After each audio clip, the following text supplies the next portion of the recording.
बहराइच हिंसा के 2 आरोपियों को मुठभेड़ के दौरान पैर में गोली लगने के बाद प्रदेश में सियासत मुठभेड़ शुरू हो गई है। उधर बुधवार को पुलिस मुठभेड़ में घायल दोनों आरोपियों को अस्पताल से न्यायालय लेकर पुलिस निकली।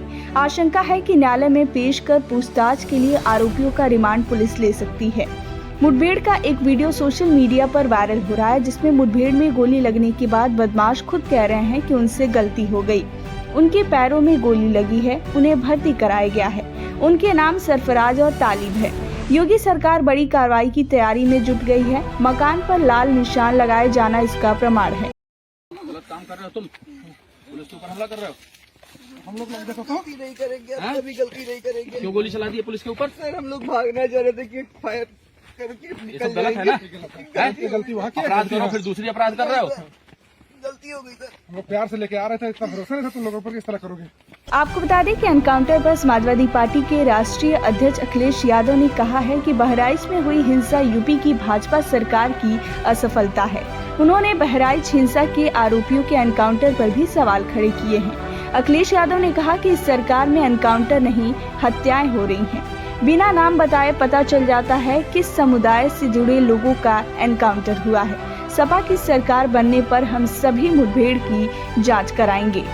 उधर कुशीनगर दौरे पर आए राष्ट्रीय शोषित समाज पार्टी के राष्ट्रीय अध्यक्ष स्वामी प्रसाद मौर्य ने बहराइच में हुए दंगे को बीजेपी की सोची समझी साजिश बताते हुए कहा कि प्रदेश में होने वाले उपचुनाव को देखते हुए हिंदू मुसलमानों को लड़ाया गया है। स्वामी प्रसाद ने दंगे की जांच सीबीआई से कराने की बात कहते हुए कहा कि उन्हें यूपी पुलिस की जांच पर भरोसा नहीं है। जहां एडीजी खुद पिस्तौल लेकर दंगाइयों को दौड़ा रहे हैं, वहीं जिले के आला अधिकारियों से लेकर थाना प्रभारी तमाशबीन बने बहराइच को जलते हुए देख रहे हैं। बहराइच दंगे में मृतक राम गोपाल मिश्र की मौत पर दुख जताते हुए कहा कि पुलिस बिना जांच के कैसे किसी को आरोपित कर सकती है।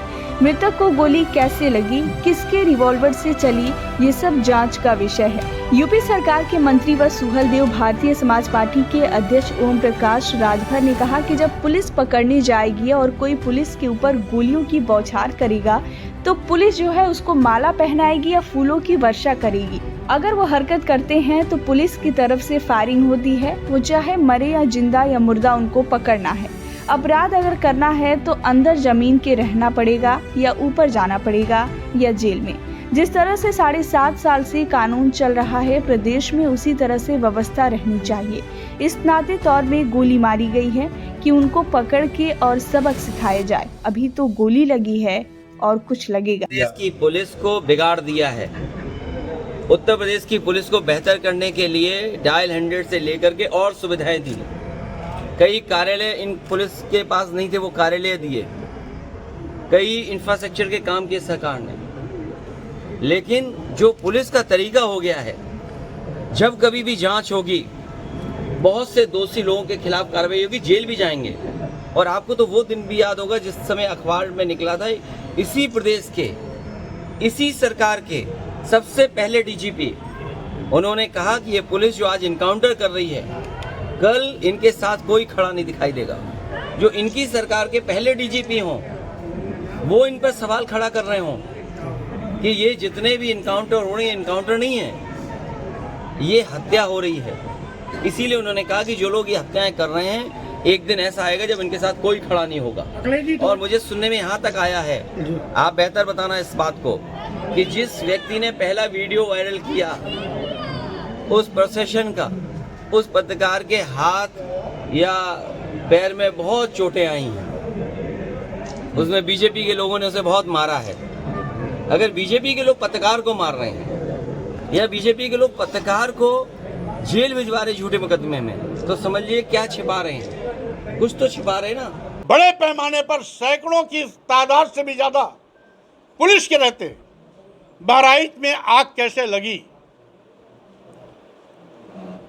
घर पे झंडा और बाजा कैसे गिराया गया, रामगोपाल मिश्रा को गोली कैसे लगी, इस सब के लिए जिम्मेदार बहराइच की पुलिस है।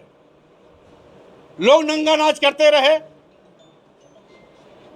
दुकानों में आग लगाई जा रही थी, घरों में आग लगाई जा रही थी, झंडा विशेष धर्म के लोगों का तोड़ा जा रहा था, बारजा गिराया जा रहा था, राम गोपाल मिश्रा को गोली दर गोली मारी गई। आखिर वहाँ की पुलिस गूंगी बहरी अंधी बनकर के तमाशबीन क्यों रही? अगर पुलिस सक्रिय होती, पुलिस ने अपनी भूमिका निभाया होता, तो न राम गोपाल मिश्रा को गोली लगती, न किसी धर्म विशेष का झंडा तोड़ा गया होता और न बहराइच में दुकानों में आग लगाई होती। इस सब के लिए जिम्मेदार उत्तर प्रदेश की सरकार और उसकी गैर जिम्मेदार पुलिस है। यहां तक कि बहराइच का पूरा पुलिस प्रशासन तमाशबीन बन करके वहां बहराइच का नंगानाच देखता रहा। एडीजी लाइन प्रशासन को मजबूरन अपनी रिवॉल्वर निकाल करके भीड़ को दौड़ाने की नौबत आई। आखिर बहराइच के एसपी, एडिशनल एसपी, सीओ, कई थानों के प्रभारी, सैकड़ों की तादाद में खड़ी पुलिस क्या कर रही थी? ये अपने आप में योगी जी के कानून राज पर सवालिया निशान खड़ा करती है। बहराइच में एनकाउंटर हुआ है जो राम गोपाल मिश्रा के मतलब जो आरोपी थे, मुख्य आरोपी, और उसके साथ एक साथी की एनकाउंटर हुई है, क्या कहेंगे? जब पुलिस के ऊपर कोई पुलिस पकड़ने जाएगी, अगर कोई पुलिस के ऊपर गोलियों की बौछार करेगा तो पुलिस जो है उसको जो है माला पहनाएगी या फूलों की वर्षा करेगी। पुलिस हमेशा उनको गिरफ्तार करने का, अपराधी प्रवृत्ति के लोगों को गिरफ्तार करने जाती है। अगर वो हरकत करते हैं तो पुलिस की तरफ से फायरिंग होती है। वो चाहे मरे, जिंदा या मुर्दा, उनको पकड़ना है। अपराध अगर करना है तो अंदर ज़मीन के अंदर रहना पड़ेगा या ऊपर जाना पड़ेगा, या तो जेल में, और नहीं तो कायदे से जिस तरह कानून चल रहा है 7.5 साल से, उसी तरह प्रदेश में व्यवस्था रहनी चाहिए। पैर में गोली मारी गई दोनों आरोपियों के, क्या कहेंगे? इस नाते मारी गई है कि उनको पकड़ करके और सबक सिखाया जाएगा। अभी तो गोलियाँ लगी है ना, और कुछ लगेगा।